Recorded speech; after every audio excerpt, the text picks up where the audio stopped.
Bottom surgery? No, I don't think that's for me. Yeah, I'm sure. In fact, I'm cocksure. Hi, I'm a trans woman, and no, I don't want bottom surgery. And that doesn't mean that I don't have bottom dysphoria, though. I do have immense dysphoria from time to time, and I think a large part of that comes from society, because society tells me that I'm not allowed to, live like I do. I'm not allowed to be a woman and, have the body that I have, or I'm not allowed to be trans and have the body that I have. That is the narrative that I am told, or that like the voice in my head tells me, and that's an intrusive thought that I have to block out and say, no, that's wrong. I am valid and beautiful and worthy just as I am. I'm allowed to show myself love.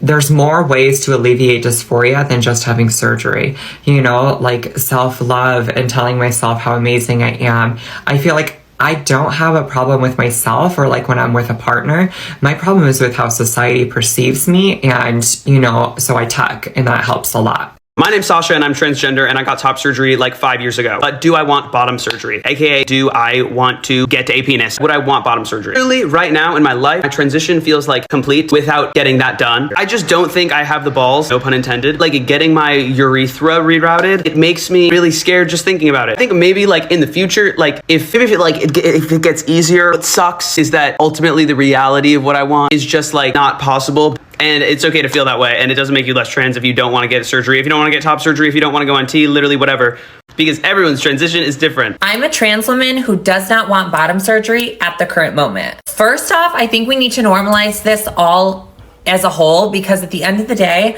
I feel like society lately has been pressuring trans women into having this gender reassignment surgery, because if you don't, then you're not considered a woman. And then we have trans women going to doctors who have not performed this, who are not experts in the field of gender reassignment surgery, and they're posting all over the internet that they were botched or they have complications galore from a surgery. This is such an intense surgery that needs so much research before going to a doctor who is actually good at performing it. Don't get bottom surgery. Now, I'm not just saying this because they told me to, but I actually don't want bottom surgery. And I know, shocking. How are you going to transition into a man and not get the full package? At the end of the day, I've been transitioning for like 7 years at this point, and I'm very content with all the changes I have. I have my moments. Obviously, I get a little dysphoric here and there, but nothing crazy enough to completely change around what I have down there. Yeah, I had top surgery, but to me, that was something I genuinely believed I needed, and I love the outcome, and I will never regret that. But with bottom surgery, I've gone back and forth, literally. One day I want it, the next day I don't. One day I hate what I have down there, the next day feels freaking great. So with me being indecisive, it would only be smart to not go through with it, at least not right now. And I don't know, I really don't think I'm ever going to. It's a very extreme surgery. There are a lot of things that can go wrong. There are a lot of people who have a full, beautiful recovery, but to me, it's not really worth the risk when I have a fully functioning body part already that gives me the same amount of pleasure that the other anatomy could give me. So if there is one thing I could do, it would just be to keep what I got and to keep on going strong. The only thing people got against me is I'm a man with a mangina, but it is what it is. Feels good.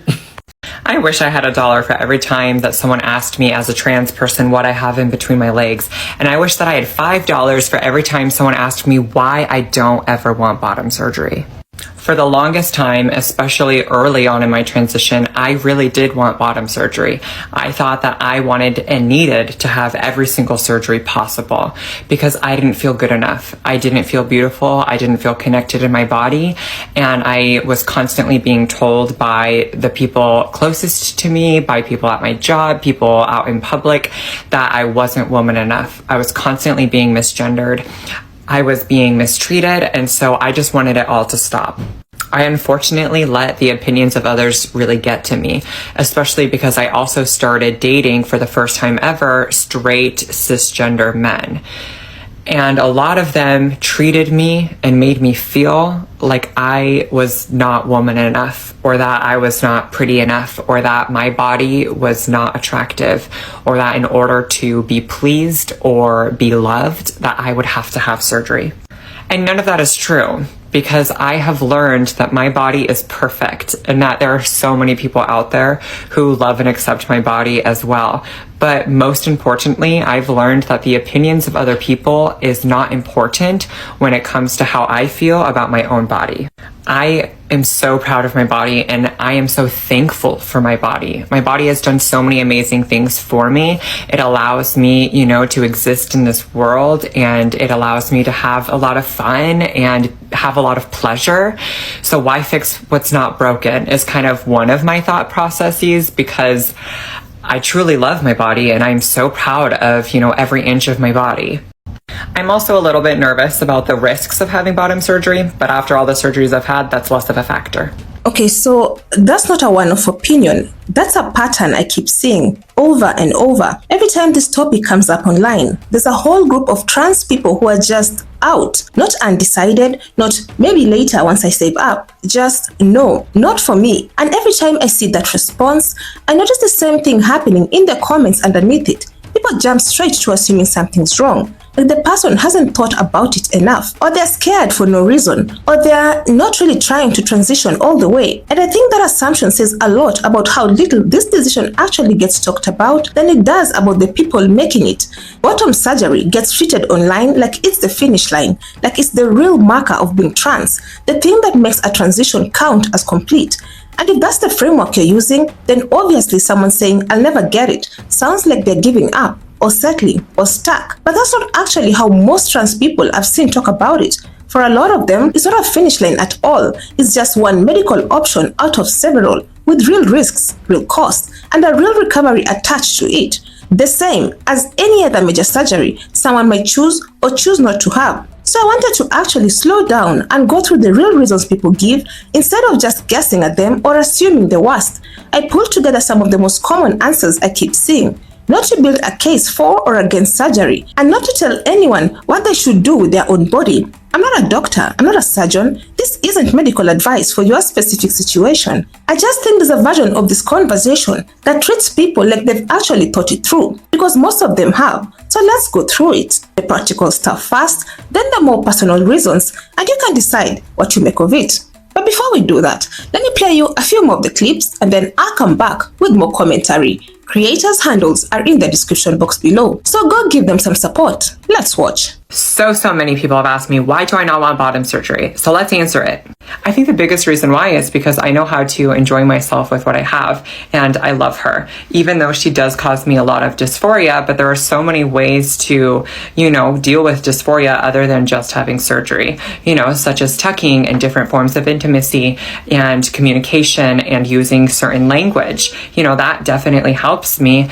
And, you know, I don't subscribe to gender roles, you know, like in any sort of relationship, especially the relationships I have with men. I don't like being forced into that box of, oh, you're a woman, you need to do this and this and that. And I'm like, absolutely not. I'm going to do what I want and I'm going to be myself. And I'm not just a woman, I'm a non-binary woman. And so, you know, I like to switch things up a little bit. And so there's a lot of reasons. It's a very serious decision to have surgery. There's always risk of loss of sensation or complications. But I didn't go all the way. I didn't go all the way, guys. Okay, false alarm. I didn't go all the way. Okay, the reason why I didn't go all the way through with the lower surgery with the phalloplasty, which is the grafting of a penis, is because I knew that I would have lifelong consequences that came with that. I saw all the complications that many other transgender men were going through, and I was like, no, thank you. But then at the same time, there was something like a small voice that whispered to me, take yourself off the waiting list. And so I was obedient to that voice, and that is the time when my life began to change. And so though I wanted to feel complete as a man, there was, that voice was like, just take yourself off the waiting list. It's not worth it. So if there's anyone out there that's considering lower surgery, it's not worth it. Just take yourself off the waiting list, you know, take your money back. Like however you've chosen to do this, just, it's a waste of time. Don't do it. You don't want to continue doing more damage to your body that cannot be reversed. I've seen some people asking why trans men might not want to get bottom surgery, so let's talk about it. These are going to be the reasons that I personally will not be getting bottom surgery, but I think they apply to a lot of other people as well. First and foremost, money. Not only can the surgery be very expensive, but it is multiple surgeries, and then you have to have surgeries before even starting to have the actual bottom surgeries, like getting your hysterectomy done. And then on top of that, there's the cost of all of the additional doctor's appointments to get your letters to even be qualified to get the surgery. And that amount of money just puts this surgery out of a lot of people's reach. Number 2 is recovery. The recovery for bottom surgery is obviously pretty intense and it takes a long time. For me personally, top surgery recovery was a lot more taxing on me mentally than I expected it to be. And so I just personally don't want to go through that amount of recovery. It's not something that is worth it to me personally. And with how long the recovery can take, that also means longer amount of times out of work, which then circles back to the financial issue. Number 3 probably applies to me a bit more personally than most people, but I'm prone to keloid scarring. I found that out through top surgery, and so that's just not something that I want to risk in that area. Number 4 is some people are just comfy with their current setup, or learn to be comfy with their current setup. I know I am, and it doesn't really cause me any dysphoria anymore, especially after bottom growth. The trans experience is very different person to person. Some people it makes them incredibly uncomfortable. Other people learn to be pretty okay with it. And number 5, kind of going off of number 4, some people are happy with and want to keep certain functionalities, we'll go with, of their current setup, if you catch my drift. So people have been asking me if I've had a hysterectomy or bottom surgery. Well, no one's asked me about the hysterectomy, but people have asked me about bottom surgery, and I'm very open about it. I have not had bottom surgery, and I do not want bottom surgery. As for a hysterectomy, I've also never had a hysterectomy, and I, over the past few years, realized I don't want a hysterectomy, which means because I was biologically born a female, I still have the genitalia of a female, and I'm okay with that. Now you're probably wondering why I don't want these surgeries.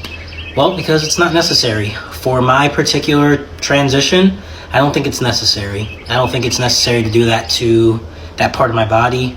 The only surgery I've had was top surgery. That was something that was a must. As for the bottom half, I just feel like I would regret it in the long run. People are probably like, well, why would you still not want the hysterectomy? Well, because testosterone alone, the hormones I take alone, stop my menstrual cycle. And if anything, that's the only reason I would want to get rid of anything down there, is to get rid of the menstrual cycle, because let's be real, even cisgender women don't necessarily want a menstrual cycle. And so I obviously would not want a menstrual cycle, especially living the life as a man. The testosterone that I take, that pretty much got rid of my menstrual cycle. And as long as I continue to take the testosterone, I won't have one. My main concern of why I don't want to have a hysterectomy is because if for any reason I want to stop taking hormones, not because I'm not trans, but just because I'm sick and tired of injecting myself with testosterone, I don't want to have to worry about the lack of natural hormones my body can produce. Once you have a hysterectomy and you've had top surgery, which for me was the double mastectomy, once you've had all of those reproductive organs removed, you're kind of lacking natural hormones, and my natural hormone is estrogen. So if I stop taking testosterone and I get rid of the body parts that produce the estrogen, what am I left with? I don't know, but it doesn't sound like it's a good thing. Your body needs hormones, whether it's a replacement hormone or a natural hormone. And again, if I were to stop taking testosterone, it's because I got sick and tired of having to take a hormone. I want my body to naturally do it. And so if I stopped taking testosterone and I didn't have the proper equipment to produce my natural estrogen, then I would have to find another substitution, meaning it would defeat the whole purpose of why I stopped taking testosterone. Am I planning on having bottom surgery, and what are some tips to cope with bottom dysphoria? Such a great question. This is just something that plagues so many of us, and I think that we need to have these conversations. I can't promise I'm going to answer this in the way that is going to be helpful to you. I can only talk about my experience, but let's go. So first of all, bottom surgery. I am not planning on having bottom surgery anytime soon because I am over 40 and I don't feel like I have to. If I was younger, if I was in my 20s, if really like having something down there, whether it's a hysterectomy or adding something on, right? If that was really a huge detriment to me, I would definitely consider it. But I'm at a phase in my life where I've already started to go through menopause. I've already stopped bleeding. I don't have male partners, and I don't really feel the need to go through the extensive process and the very expensive process, because my insurance isn't that great, to cover that. Because it's not really worth it to me at this point in my life. Top surgery was 1000% worth it. But you might be at a different place in your life, so you might be making decisions at a different age as to whether or not you want to remove things. It's whatever feels comfortable to you. But how do you deal with bottom dysphoria? Because that's such a huge thing. When I first came out, I definitely bought a packer and I was obsessed with it. It was a stand-in pee and I wore it all the time, and I like refused to take it off because it was like, this is how I should have been born.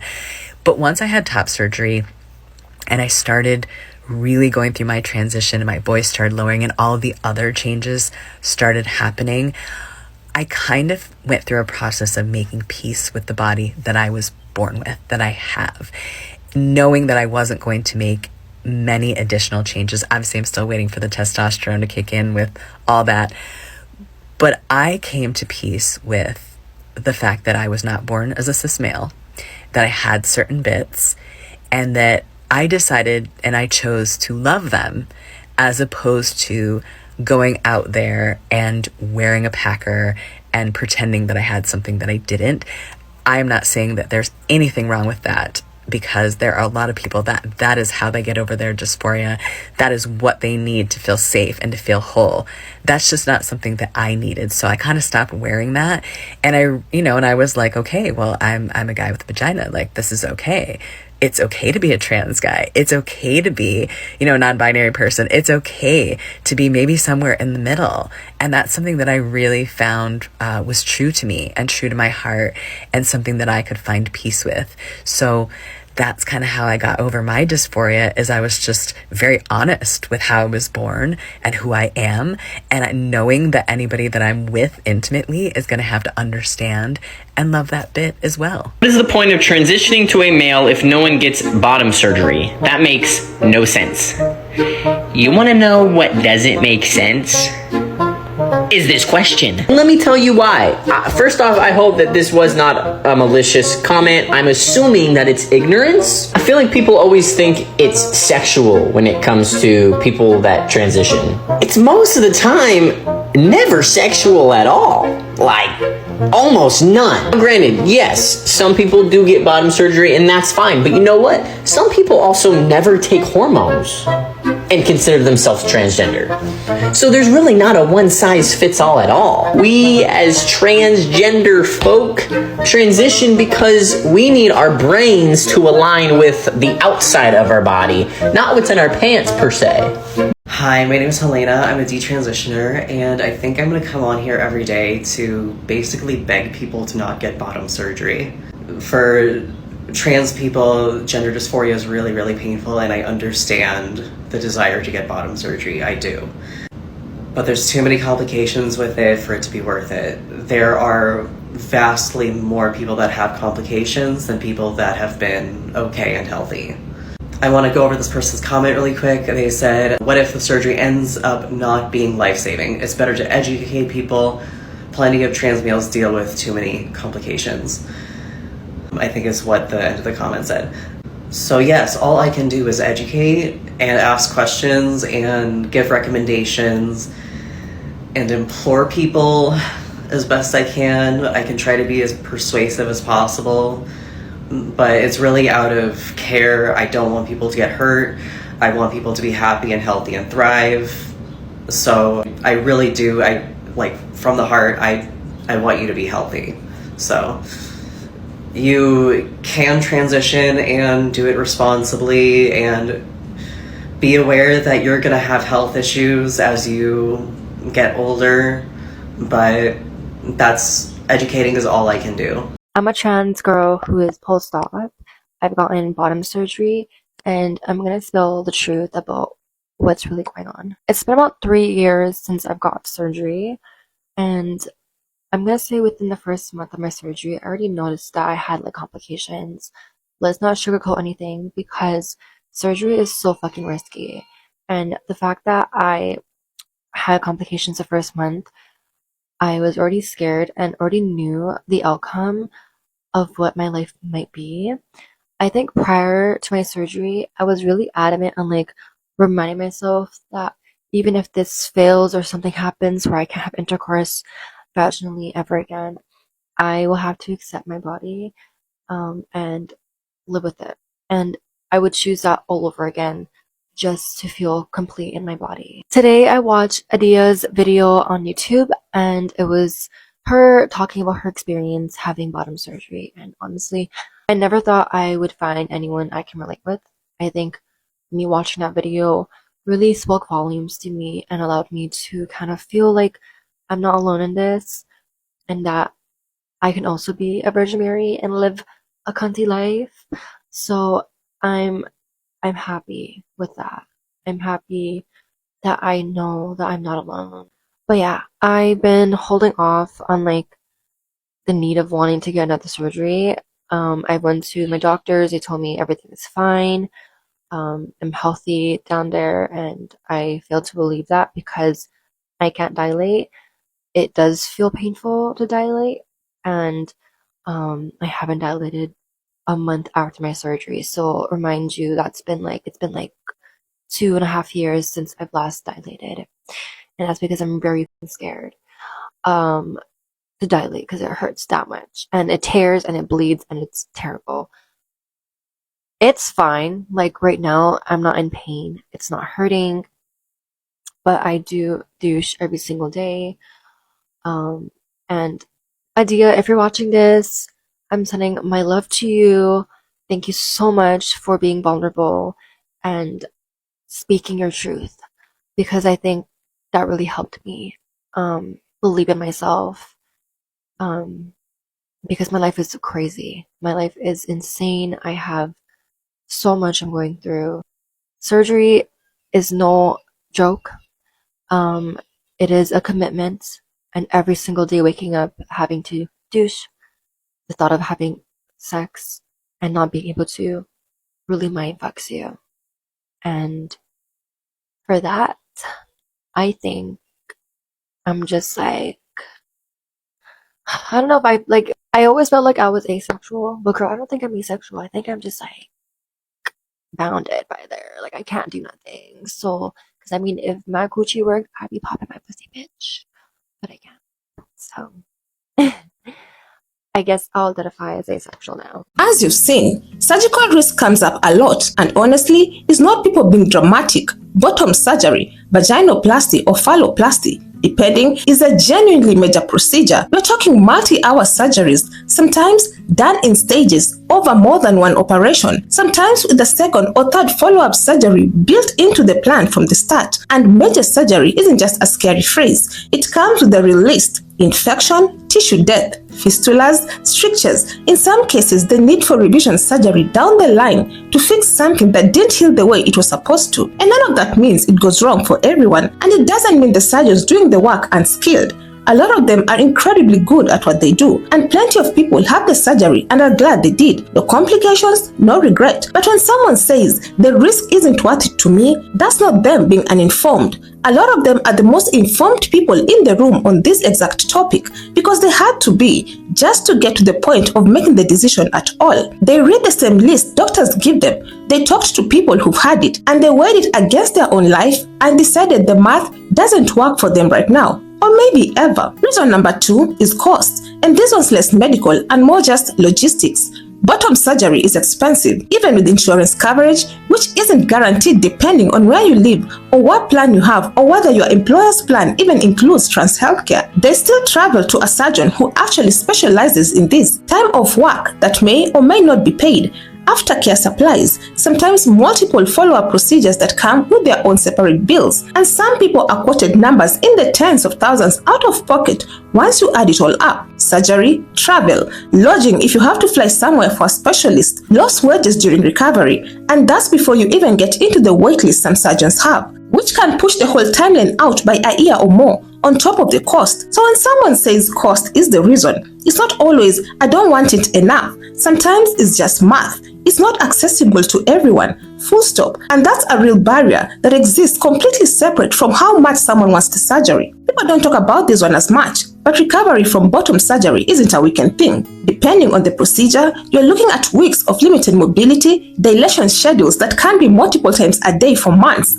time away from work or school, and a body that needs a lot of care during that window. For someone who's a single parent, or doesn't have paid leave, or doesn't have anyone to help during surgery, that's not a small ask. That's months of life rearranged. So that's the practical side. The stuff you could put on a spreadsheet, but not everyone's reason is about risk or logistics. Some of it is just who they are. And this is probably the one that surprises people most who are newer to this topic. But it's honestly one of the most common answers. Being trans doesn't come with a checklist everyone has to complete before it counts. Some people feel fully affirmed in their gender through hormones, or through social transition, or through legal name and gender marker changes, or through nothing medical at all. Surgery isn't a requirement to count as trans, and a lot of people are very clear that their body already matches who they are without it, and that's not a consolation prize version of transition, and it's not half done or still working on it. For them, it's just the finish line was never there to begin with, because they never needed that specific thing to feel like themselves. And I think this is the reason that gets misunderstood the most, honestly, because it doesn't fit the story a lot of people have in their heads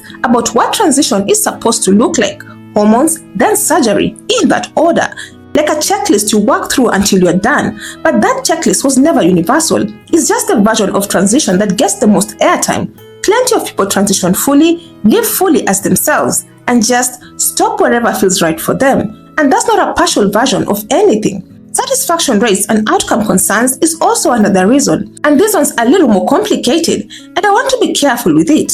Overall, studies on gender-affirming surgery tend to show high satisfaction rates and regret rates that are actually lower than a lot of other elective surgeries people don't think twice about.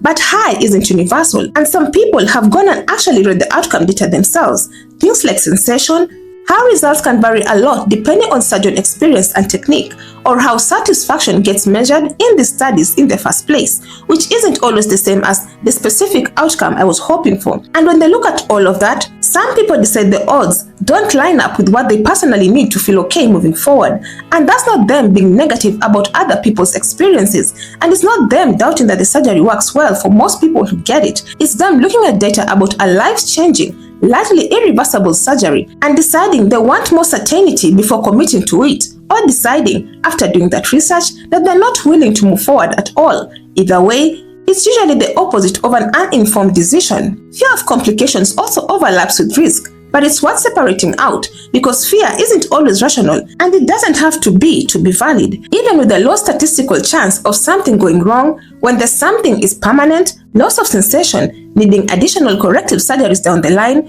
complications that affect daily function for the rest of your life, that fear can outweigh good odds on paper pretty easily. And when it's your body on the table, not a statistic in a study, unlikely doesn't always feel like a comforting word. And some people have also seen friends or people they follow online go through a rough complication, and that first-hand exposure sticks with them in a way that a percentage on a paper just doesn't. A lot of my viewers have been asking me to divulge whether or not I've undergone any types of surgery like FFS, and to be quite honest, I've never been under the knife, nor have I been through any types of surgical procedures to enhance my face or my body. Although I do want to mention that I still struggle with gender dysphoria, so I would be lying if I didn't have those thoughts in the back of my mind, purely for vanity reasons. But I also want to say that a lot of trans women out there suffer with different levels of gender dysphoria. So I urge every trans woman out there to do what's best for your transition and your transition only. I can't tell you what to do, and I can tell you how to live your life. This is just what I chose to do to rectify my own insecurities within my own self, and to truly love myself. So different reasons, different people, and probably different lives that look nothing alike otherwise. I think the thing I keep coming back to is that not getting bottom surgery and not being far enough along in your transition and the same sentence, even though a lot of people online treat them like they are. One is a medical choice, the other is a judgment call somebody else is making about a life they're not living. And I want to be clear about something before I close this out. Nothing I said here is meant as advice one way or the other. I'm not a doctor.